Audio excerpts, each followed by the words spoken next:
Okay, next we are going to proceed with the fifth advantage of the use of social media. Okay, it helps to catch and convict criminals. So people often do not think of the consequences of what they post of these social sites.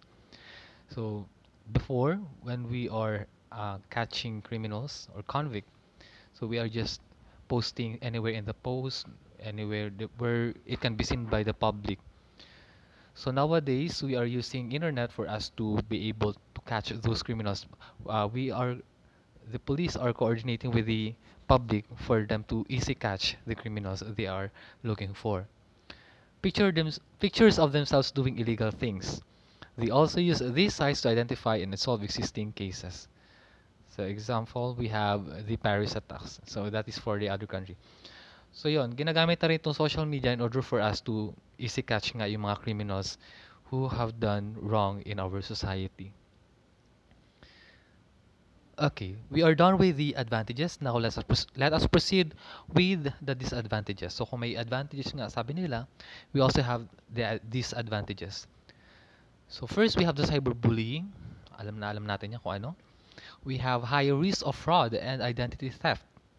Next, privacy issues and some other disadvantages. So let us discuss first what cyberbullying is, or what is the disadvantage of using social media in terms of cyberbullying. So how a cyber bully hurts. So post pictures of you to hurt or embarrass. So may mga yun, kaya nga 'di ba when we are posting, make sure na may consent yung may-ari ng picture or yung pinicturan mo. Kasi it might be bully sa part niya. Kaya make sure na when you post something, dapat wala kang ma-hurt na feeling. Or kung gusto mo mag-post, wag always try to seek permission from the content of that picture. Baka mamaya mabully siya. Hindi mo alam na kapag pinost mo yon, nagkakaroon ng cyberbullying sa sarili niya. Okay, next, spreads lies and rumors about you. So isa pa yan. Kasi kapag nag-post ka, yung kwento ng post mo, iba sa kwento ng iba. So kapag yun yung disadvantage ng social media na kung saan ang daming mamabash, yun nga, mga bashers. Uso yung bashers sa pag nasa social media. Pretends to be you online. So isa pa yan. Yung gumagamit ng mga fake accounts na nanghihingi ng ganyan. So bakit nasama sa cyberbullying? Kasi once na nagamit ng fake account yung isang tao, nabubully isang tao by means of uh, giving what the fake account wants. So may maraming ganyan. And I personally encountered those things. Kaya beware of those fake accounts na nakikita nyo online. Who pretends to be you online. Minsan din, may nanghihiram ng pera, ganyan, ginamit yung pangalan, nagawa ng account, tapos yung pala, scammer pala yung ng ano na yon. Kaya make sure you don't publicize your information online. Lalo na sa Facebook. Kasi 'di ba yun nga, ginagamit yung mga pictures para lang makapaghiram tapos sumaya sabihin na kaibigan mo, friend yung utang mo, friend. So yun, kailangan pero we cannot kasi may mga taong ganyan talaga na hindi natin inaasahan kahit private ng account natin, it might be used. Yung mga pictures natin, pwede siya magamit in order for other to pretend as online. Dupes you into revealing your personal information. So yun nga, na binibigay niyo yung mga personal information about you. Kaya make sure, isa din sa mga ko rin sa inyo, advice ko rin sa inyo na don't reveal your personal information, lalo na yung mga bank accounts, yung password, yung mga Gmail account, kasi may mga private, tayo dun files tayo dun na tayo lang pwede maka-view dapat. At yun, isa pa din, wag niyo ibibigay yung mga passwords ng accounts niyo. Kasi it might be used minsan sa pagpaninira sa inyo. Lalo mag-jowa dyan kapag nag-break ganyan. Yan. So, ako syempre para sa akin lang we should not give our passwords to our boyfriend or girlfriend. Kasi may kanya-kanya tayong privacy. So, syempre, kahit mag-jowa kayo, kailangan may privacy pa rin kayo. Next, we have sends threatening emails or text messages. So, isa rin yan sa mga disadvantage ng paggamit ng social media. Kasi when we are using social media, we might get some information or text from the other people na kung saan it will threaten us. Na kung saan we will ay maglalabas tayo ng pera, ganyan, and even sasabihin na hawak ko yung pamilya mo, ganyan, ganyan. So, yun yung one of the disadvantages of using social media, which is cyberbullying. So, we also have the higher risk of fraud and identity theft. So, being part of a social network means understanding the security risks that online users can face, which is identity fraud. Anyone can forge a false identity on a social network and pose as someone else without verification of someone's identity. One could befriend a complete stranger or not even know it. So, mag-iingat tayo sa mga fake accounts. Yan, maraming gumagamit ng mga dummy account na kung saan if friend tayo, sabihin kilala tayo, tapos maya-maya may maghihingi na ng certain amount, and then yon, after getting that amount, iba-block na tayo. So maraming case na ganyan. Lalo na yung mga post online, yung post nila yung mga legit na tinitinda nila, mga items. Tapos hindi natin alam, may ilang mga customer o yung mga ibang client doon na na-scam niya na pala. So kapag may mga ganun, always seek the legitimacy of the post. Pero minsan kasi may mga scammer talaga, mga ano, matatalino din mga scammer eh. They are trying to make sure na once na mabasa ng mga uh, social media account users yung post nila, mapapaniwala 100%. So isa na ako sa mga nabiktima ng ganun. And advice ko sa inyo, always check the legitimacy of the post. Lalo yung mga tao. Pero minsan kasi gumagamit ng identity ng isang tao, tapos may binabash yung tao pero hindi pala siya talaga yung nasa account. Ginamit na lang yung picture niya para makagawa ng fake account. So beware. Information posted on SNS is available to everyone. So this natabunan to commit fraud and increase the risk of fraud. So kaya dapat wag tayong magpo-post, lalo na yung mga yayamanin diyan. Wag niyo ipo-post kung saan kayo kasi mamaya malaman nila na mayaman kayo kasi out of town kayo, nag-travel kayo abroad. Tapos yung bahay niyo pala ay yun na, ginamit yung pagkakataon na nag-post kayo, nalaman na out of town kayo, and yun, may mga ganyan, di ba, nabalitaan nyo, nag-post sila online, nasa ganito sila, and hindi nila alam, when they are having the vacation, pinasok na yung bahay nila, pinagnakawan. Okay, beware of that. Kaya hindi dapat basta-basta lalo yung mga mayayaman dyan. Okay, next, we have most thieves need just a few key places of your personal information. Date of birth, name and location to create a false identity.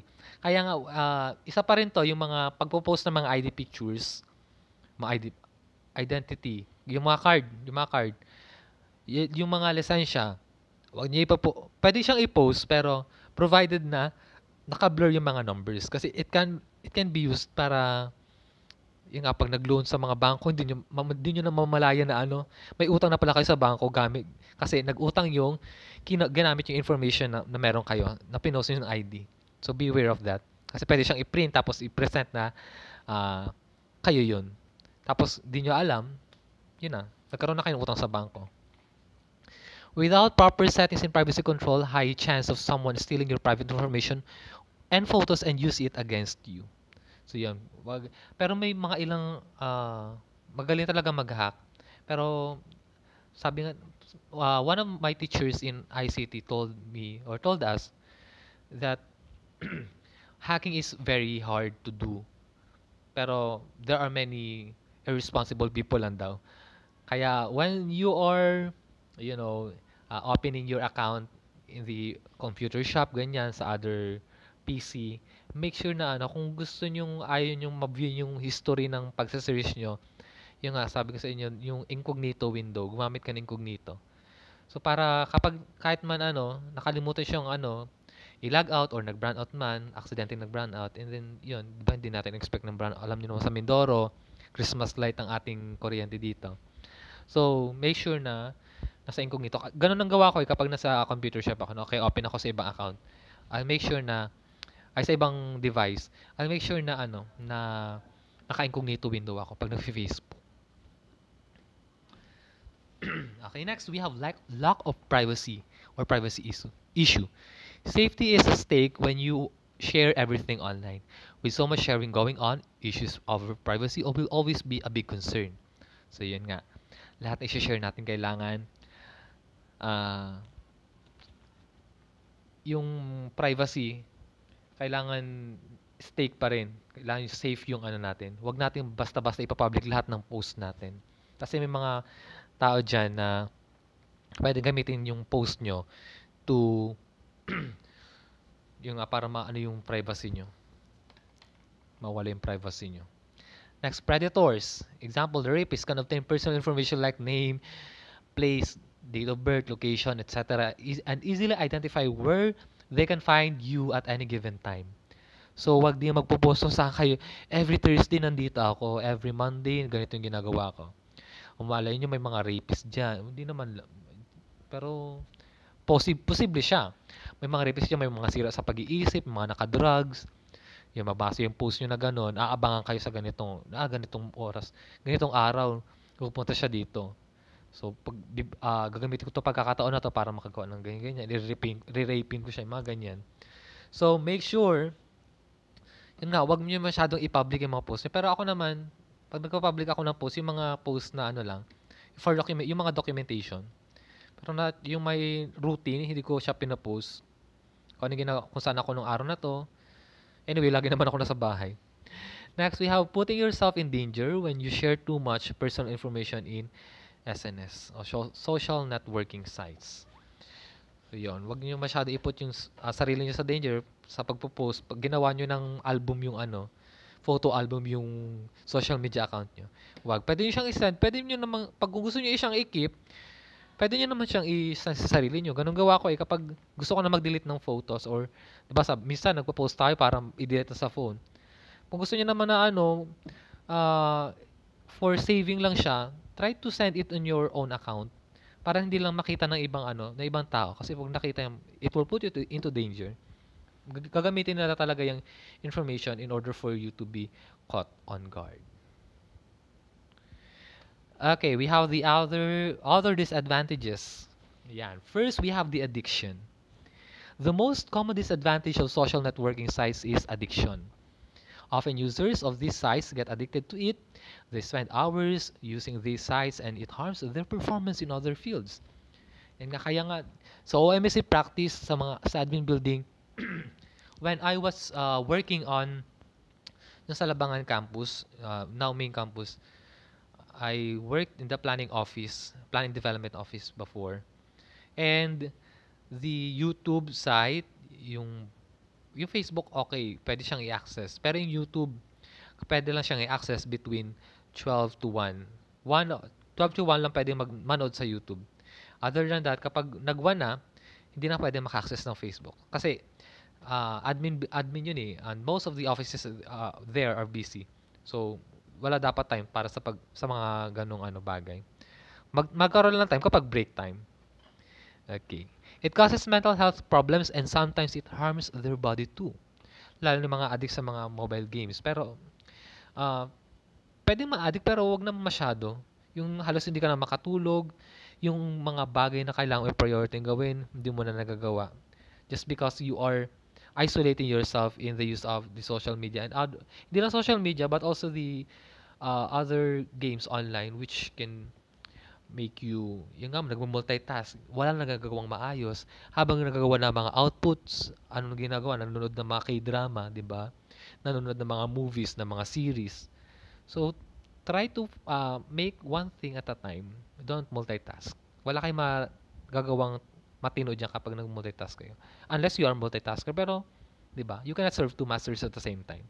Huwag tayong masyadong believe sa sarili natin na kapag kaya natin gawin yung dalawang bagay sa kasabay na oras. It causes mental health problems and sometimes it harms their body too. Sometimes user provides their personal information to others which is insecure. So yan. Yung laruin mo nga yung account ko ganyan, bigay ko sa yung kasi di ba minsan pag yung mga laro online it requires Facebook and Facebook password syempre. So, pag nagpalaro tayo, magpa-pilot ng account, wag masyadong ganun. Kung gusto niyo magpa-pilot ng account or magpalaro, pag it requires you to give your account, gumamit kayo ng ibang account na kung saan kahit gamitin o ma-open man 'yon, It will not put you into risk. Don't give your main accounts, okay? Lalo mga password nyo. It can be used against you. Mali mo, magkaaway pa kayo ng friend nyo na yan. O, di ba? It can be used against you. Halongkatin nyo yung mga, hindi mo alam. Pag open yun, in-screenshot yung mga convo na pwedeng gamitin against you in the future. So, di ba? We do not know. Kaya, don't give your personal information. Okay, loss of motivation in students. Tama, di ba? Mas gusto natin manood, mag-Facebook na lang. Bukas na yan, kaya pa namang tapusin yan isang gabi lang, isang puyatan lang yan. Kasi paggamit ng social media, di ba? Pag naano tayo, yung na-trigger yung interest natin sa binabasa nating article, sa pinapanood ng video sa YouTube, sa Facebook, yan.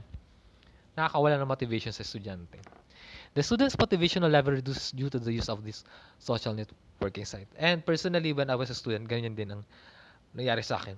Kapag masyado na akong nakain ng sistema ng Facebook, ng YouTube yan, hindi ko na tinanagawa yung mga school activities, school assignments. They rely on the virtual environment instead of gaining practical knowledge from the real world. Mas gusto na lang na makihalubilo online.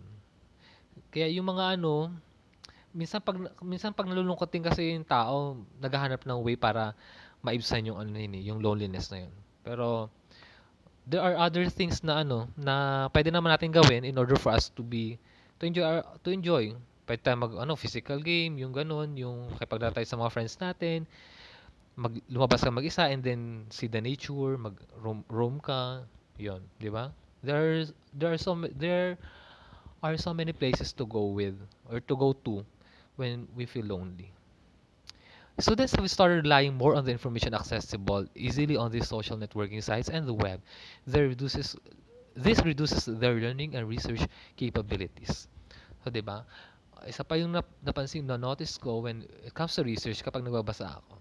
Hindi na masyadong binabasa yung mga kasi alam nila, they believe na lahat na nakalagay online, reliable yon because it has been validated and it has been read by all. It has been published. But take note also na hindi lahat na binabasa natin online ay tama.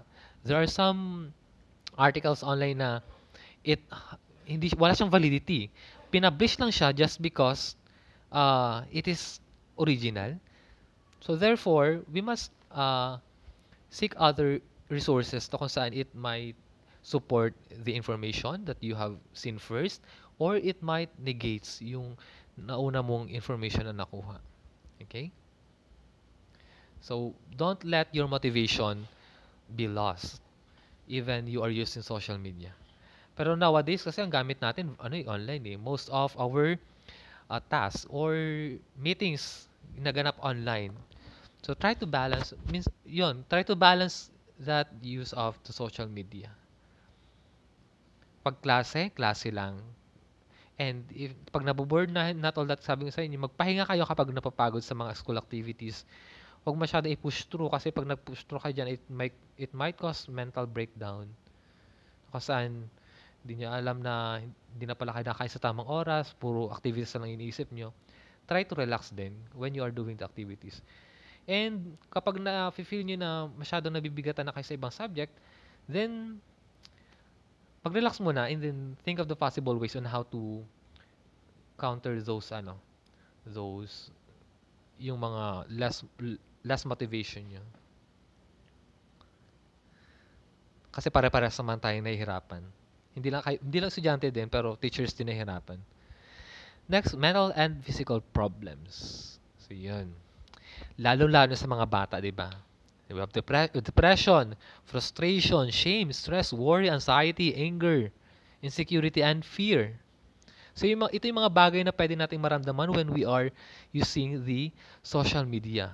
Kasi we believe na, di ba, as I observed yung mga bata ngayon in this 21st century, sa halip na i-open nila sa family nila yung problems nila, ano yung ginagawa nila? They are posting it online or even they are posting their activity na kung saan nagsisuicide sila. Which cause other students or other children to commit to commit the same, di ba?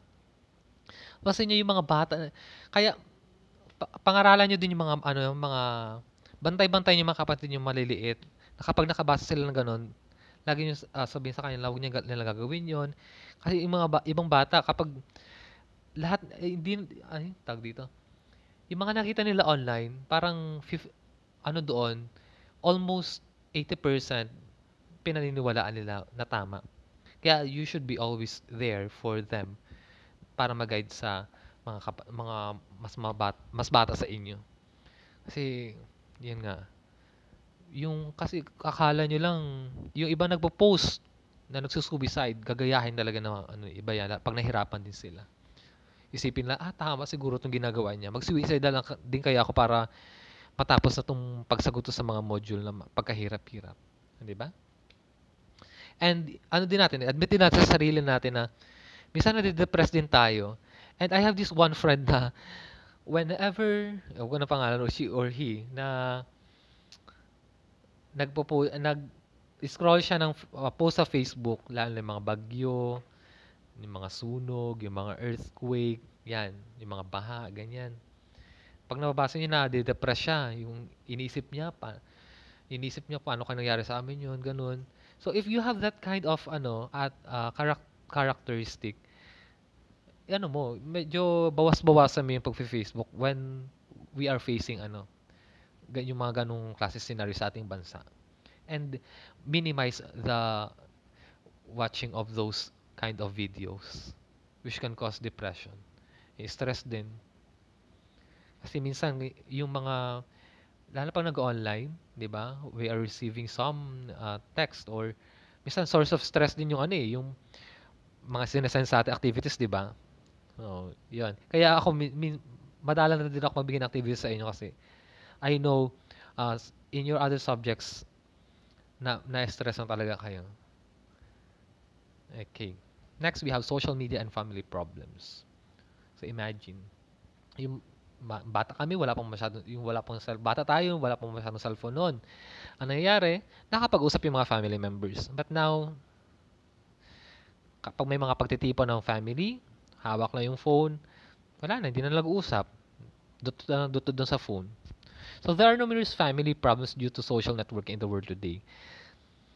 Especially with countless people of all ages, culture, and races spend numerous hours interacting on the most popular social networking sites like Facebook, Twitter, etc. So yun. Diba? Dati ang siraan lang sa mga lupa lang. Nagkapatayan dahil sa lupa. Ngayon, pwede nang manira online. Kasi ganito ganyan, nagano ganyan. Yun. And kasi nakakaano din yan ng family problems. Kasi kapag nagkaroon ng problema, hindi dinadaan sa usapang pamilya. Ano nangyayari? Nagpo-post online na ganito ganyan, and then lalong lumalaki sa halip na ma-solve within the family yung problem. Hindi na kasi pinost niya na, kinalat niya na. And it creates division. O saan kinampihan si ganito ganyan, bakit kasi ganyan yung asawa mo, bakit ganyan yung anak mo, di ba? Bakit ganyan yung nanay mo? So nagkakaroon ng sa halip na maintindihan within the family, mas nakikinig siya dun sa ibang tao kasi nag-post lang siya. Believing na hindi family niya makatulong, but yung other sa social networking sites. Yan. Isa sa mga nagkakos ng family problems.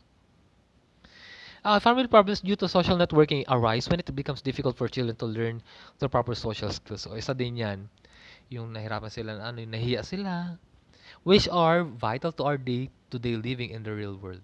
Poor communication leads to relationship problems. So yun nga, kailangan kausapin nyo din madalas yung mga family members nyo. Especially yung mga younger siblings nyo. Social networking makes you lazy and obese. Bakit naging obese? Which is not good for your health as you prefer spending your hours sitting in front of your computer or laptop chatting or surfing the internet. So yun, di ba?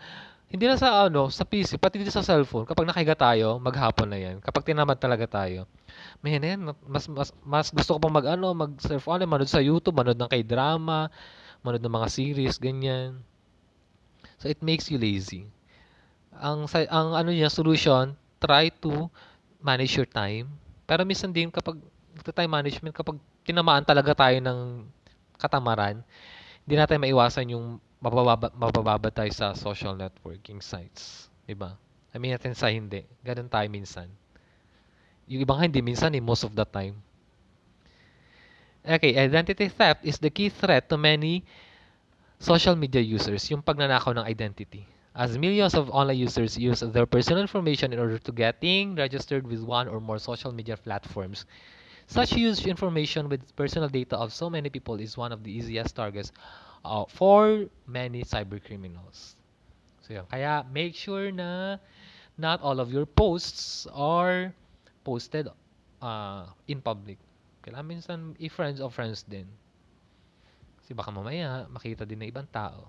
It might be used for identity theft. Kukunin yung identity mo. Payag ganon. Di ba? And yun, para makapangutang sila sa bangko, hindi mo alam, iutang ka na. Okay, next.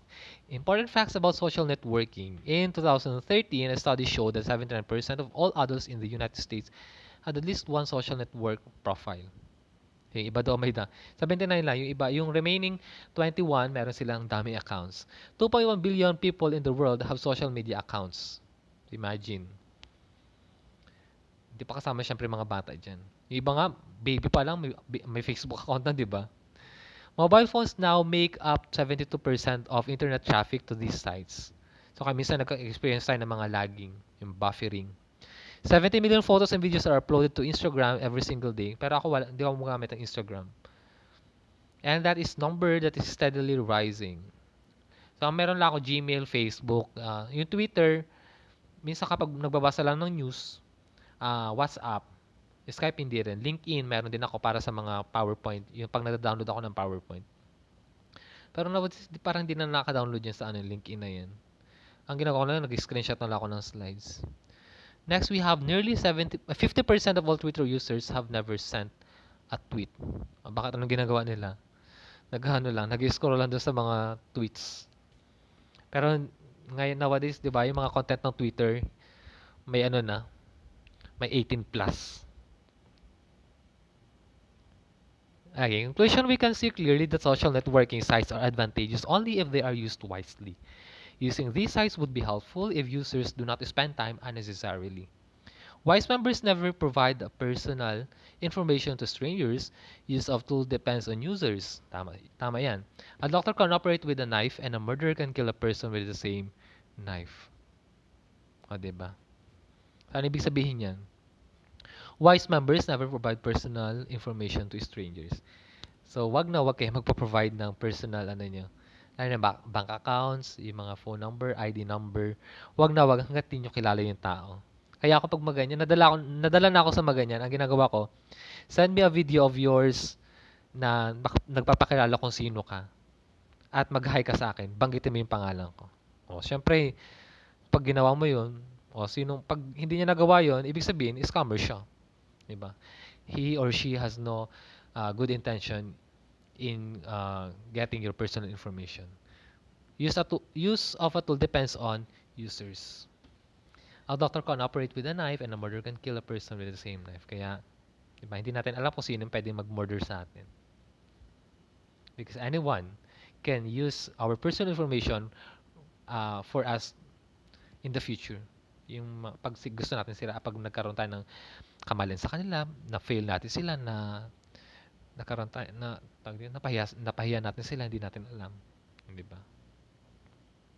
Is social media harmful to society?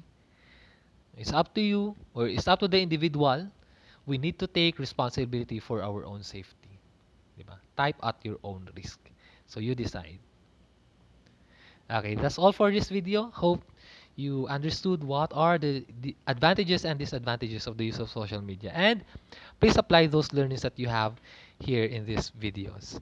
So that's all for this video. Stay safe, everyone. God bless.